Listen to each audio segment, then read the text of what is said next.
Hey, this is Uncle John. Today we're going to read a story and learn a little bit about forests.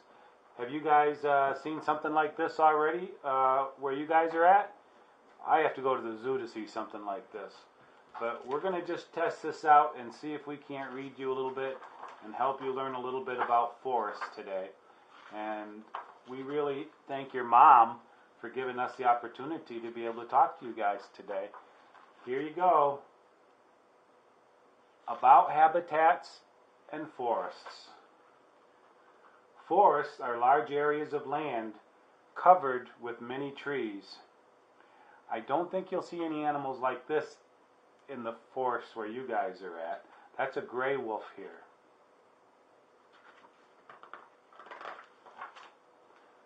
The trees and other plants in the forest are different sizes and they grow in layers. Much like a birthday cake, you can have a lot of different layers. The bottom layer, what do you think that's called? That's called the forest floor, just like the floor in your house. The second layer is the understory. That's where most of the bushes and stuff are. The top of the trees and stuff, that's called the canopy.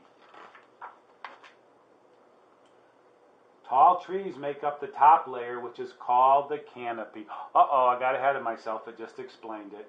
Have you seen any colorful, pretty birds like this where you guys are at? Smaller trees and bushes grow in the middle layer, which is called the understory.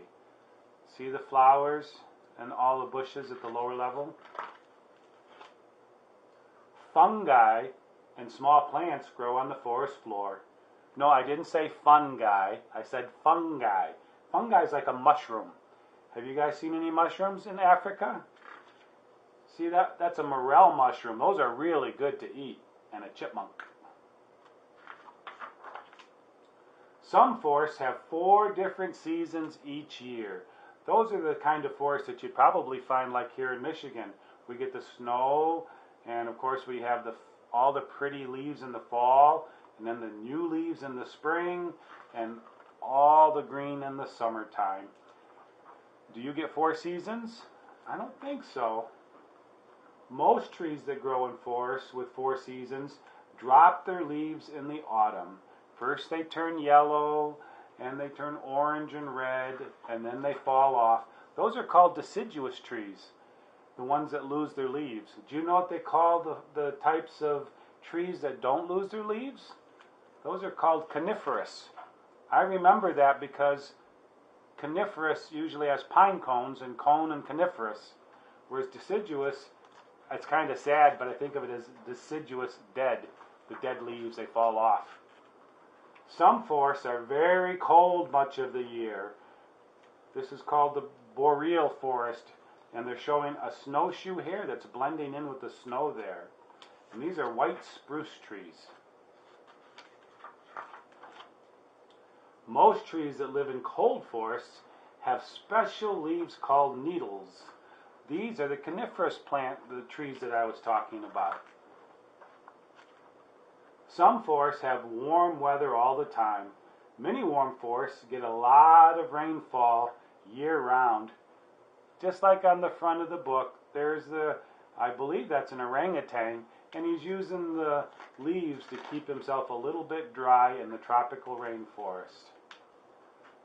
Other warm forests have a wet season and a dry season. We used to call this guy Toucan Sam. This is called a keel-billed toucan, and he does live in the tropical dry forest.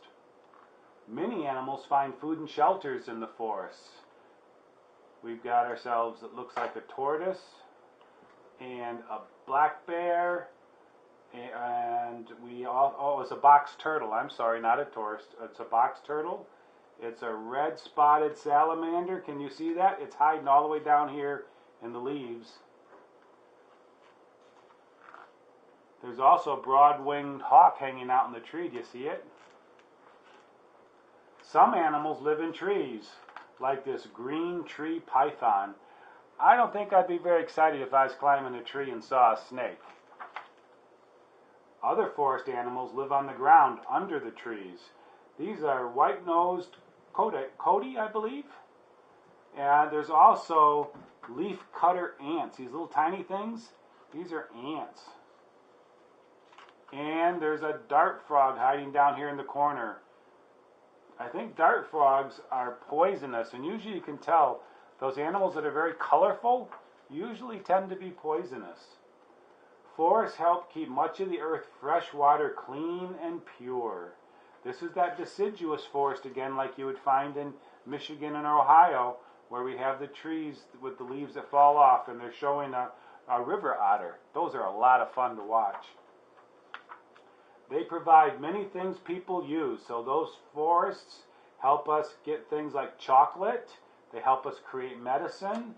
We use the wood to make things like chairs. And of course, we make a lot of paper out of the wood that come out of forests. Forests are important places that need to be protected. So we can have places like places where the ivory-billed woodpecker can have a home. And that's your ivory-billed woodpecker right there. Oh, the rest of the book is just explaining each of the pictures that I've already shown you. So I'm going to stop here because I have a lot of other books to read to you. This could be a lot of fun. I hope I get to talk to you again soon. Bye-bye.